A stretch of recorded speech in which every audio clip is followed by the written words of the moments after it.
July 6, 2007, Philadelphia. Inside the Wachovia Center, the 76ers are facing the Indiana Pacers. 20,000 fans fill the arena, with millions more watching on television. On the court, Allen Iverson has the ball, a former MVP, one of the most electrifying players in the league. He drives toward the basket, and a defender hits his arm. No call. Iverson drives again. He takes contact again. Still, no whistle. 3 possessions later, a referee finally blows his whistle, but not for a foul. Iverson is called for palming, a violation so rarely enforced that even the announcers sound confused as they try to explain it. One of the 3 referees working the game is Tim Donaghy, a 13-year NBA veteran and one of the highest-rated officials in the league. That night, he has $5,000 riding on Indiana. Before the game, in the referee's locker room, Donaghy and 2 other officials made a decision. Allen Iverson would not receive any favorable calls. Months earlier, Iverson had threatened a referee. The league fined him $25,000 but chose not to suspend him. The referees believed he should have been. They decided to teach him a lesson.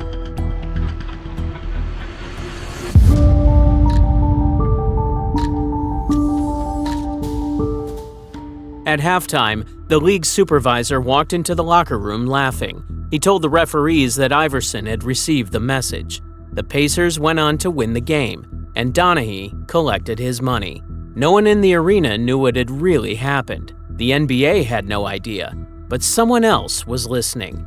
The FBI had wiretaps on the Gambino crime family, and one of those lines had picked up conversations about an NBA referee.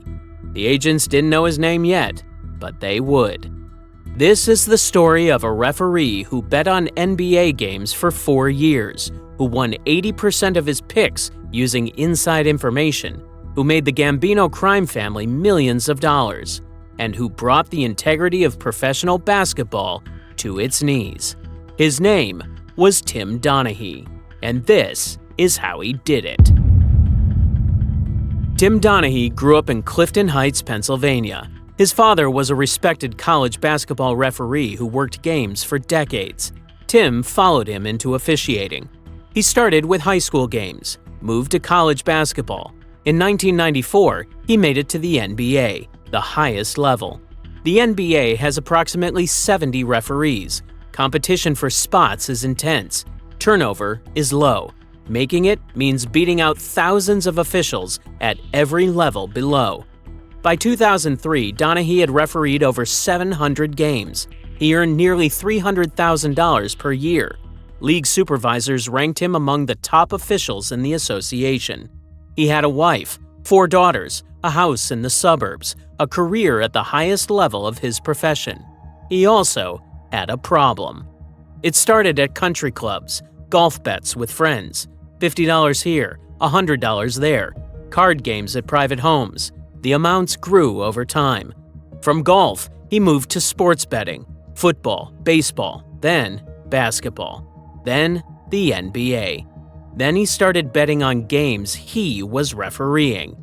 The first few bets were small, test runs.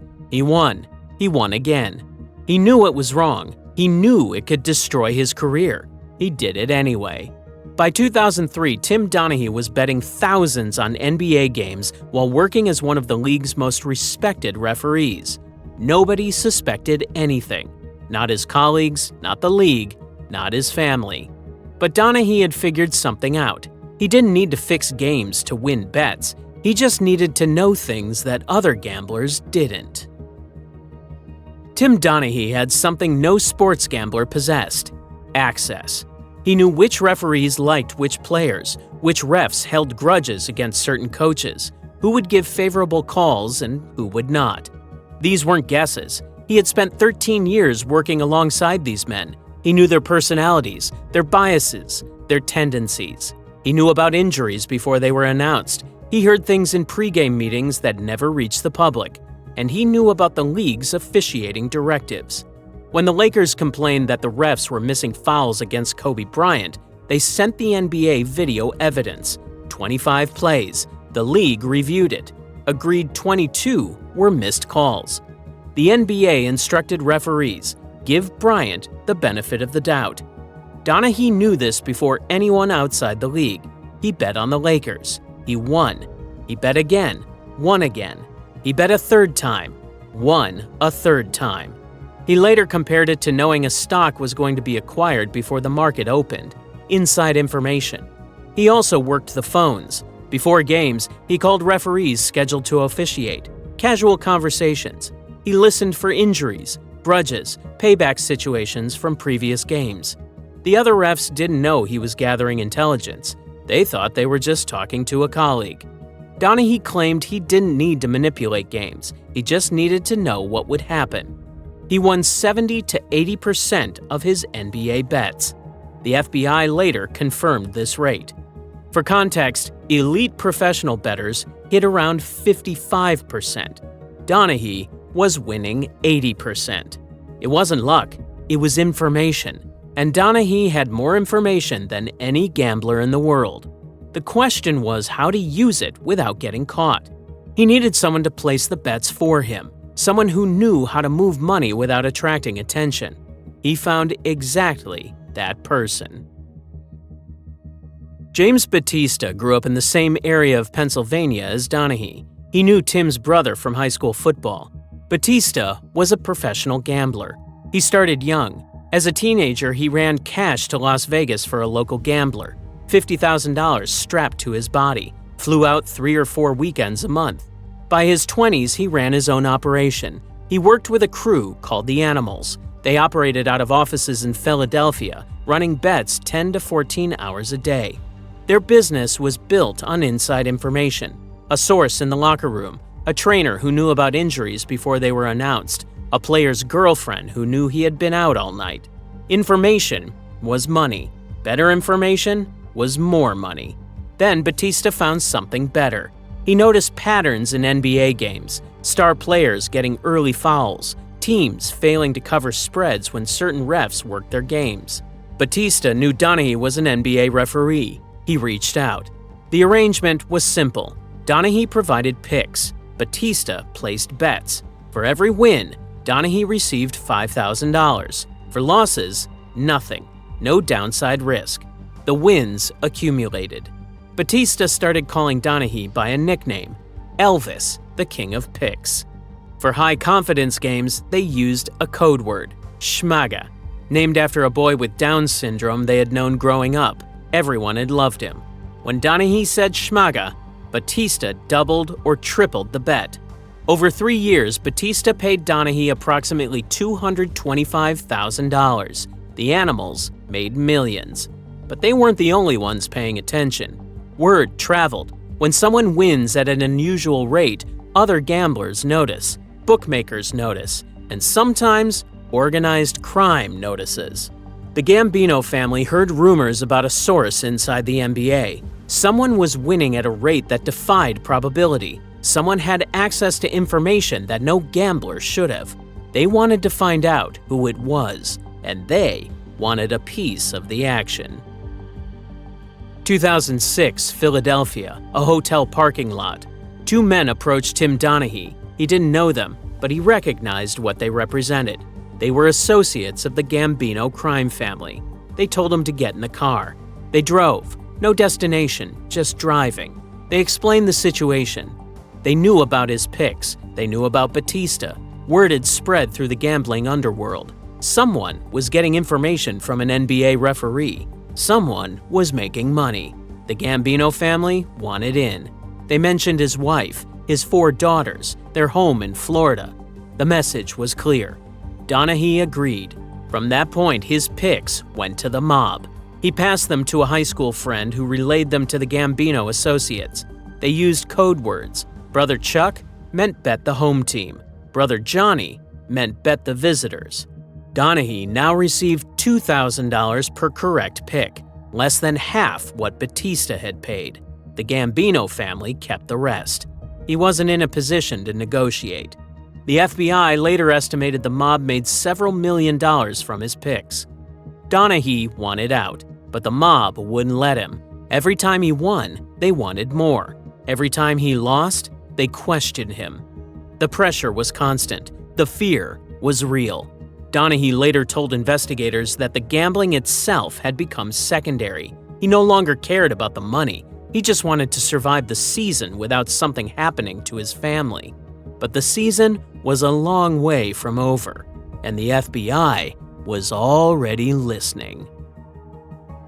Donaghy bet on more than 100 NBA games over 4 seasons, 2003 to 2007. Many he refereed himself. The central question: did he fix the outcomes? The FBI conducted an extensive investigation. Special Agent Philip Scala, a 29-year veteran, led the inquiry.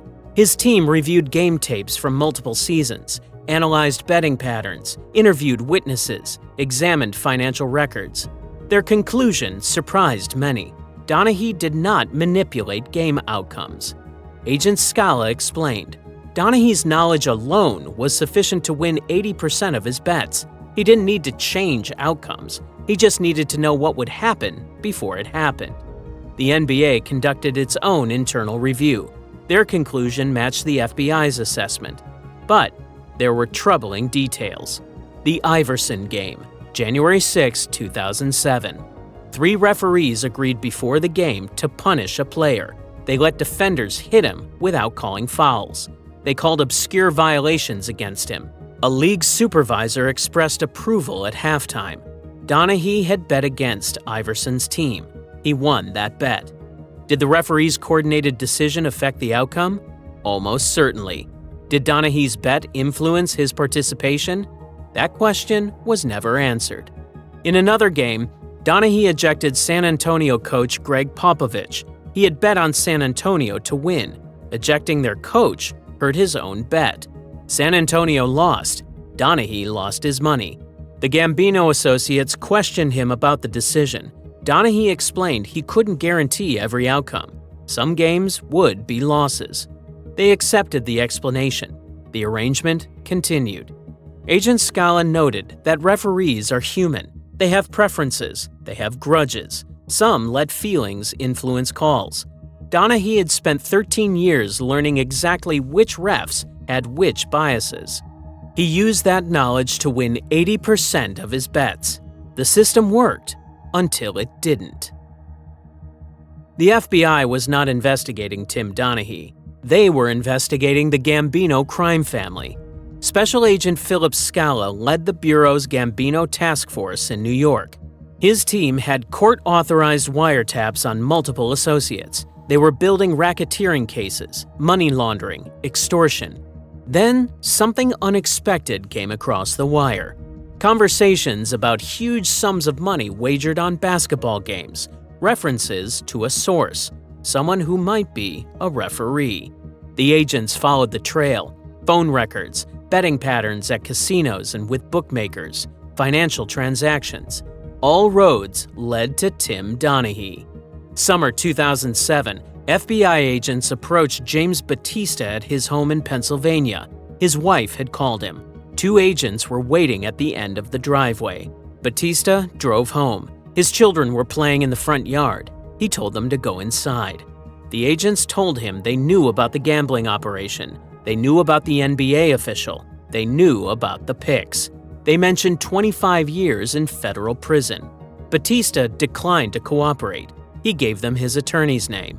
The FBI went to Donaghy next. Donaghy cooperated immediately. He told the agents everything: names, dates, specific games, the Iverson scheme, the Gambino involvement, the code words, Brother Chuck, Brother Johnny, Schmaga. He had a photographic memory. He remembered every game he had bet on, every referee who had worked those games, every piece of information he had used.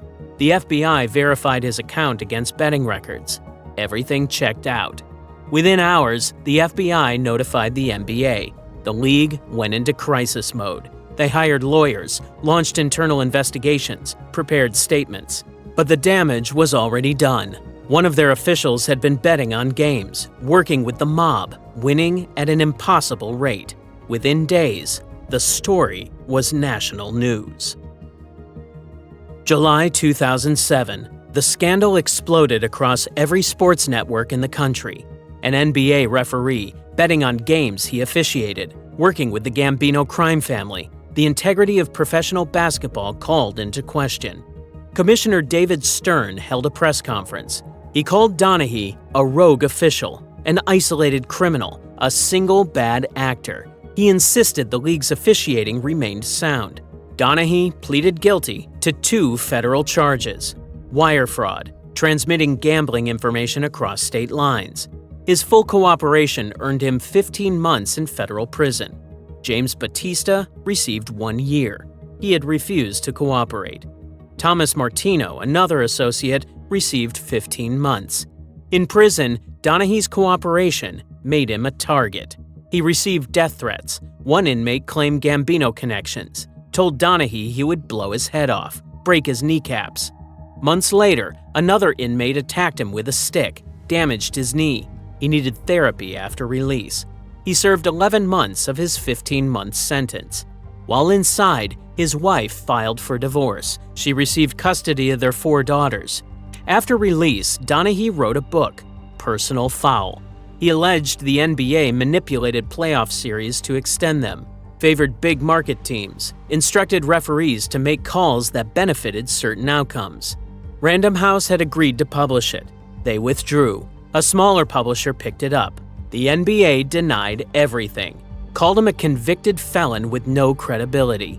But some claims had been verified by the FBI: the referee biases, the pregame coordination against Iverson, the supervisor who had laughed at halftime. Whether Donaghy fixed games remained an open question. Whether the NBA had a broader problem with referee bias was harder to dismiss. The league insisted it was isolated: one bad actor, one rogue official. Donaghy insisted otherwise. He claimed the culture of the NBA made his betting possible, made his winning percentage inevitable for anyone with access.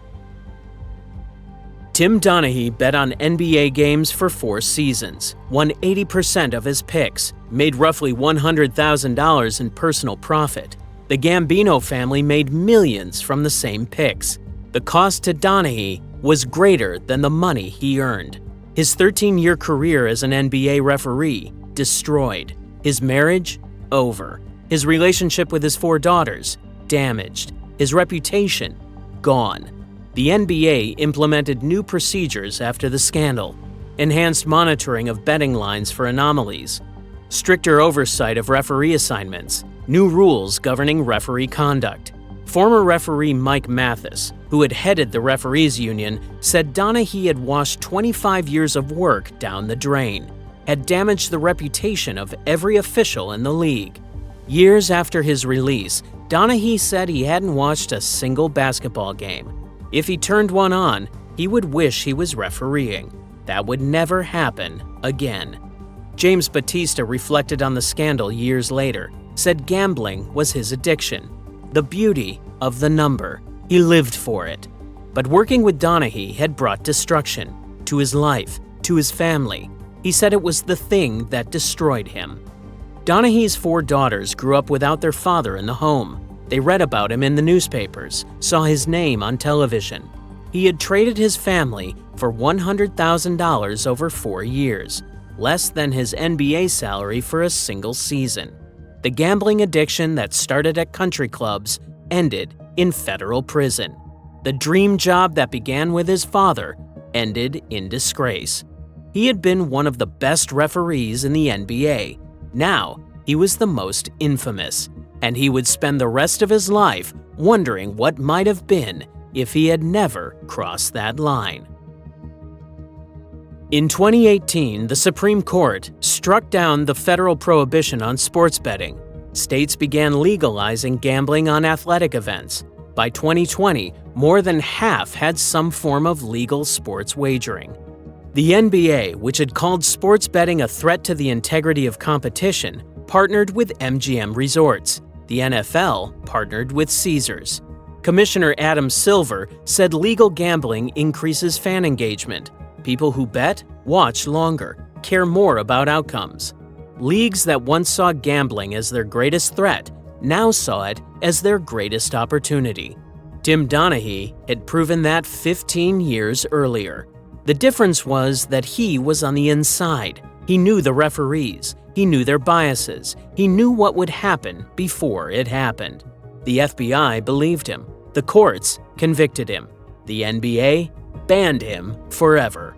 But one question remains. How many others knew what Donaghy knew? How many used that knowledge? And how many never got caught? The NBA says Tim Donaghy was an isolated case, a single corrupt official in a system of hundreds. But Donaghy himself offered a different view. He said anyone with his access could have done what he did, could have won at the same rate, could have made the same predictions. The difference was that he got caught.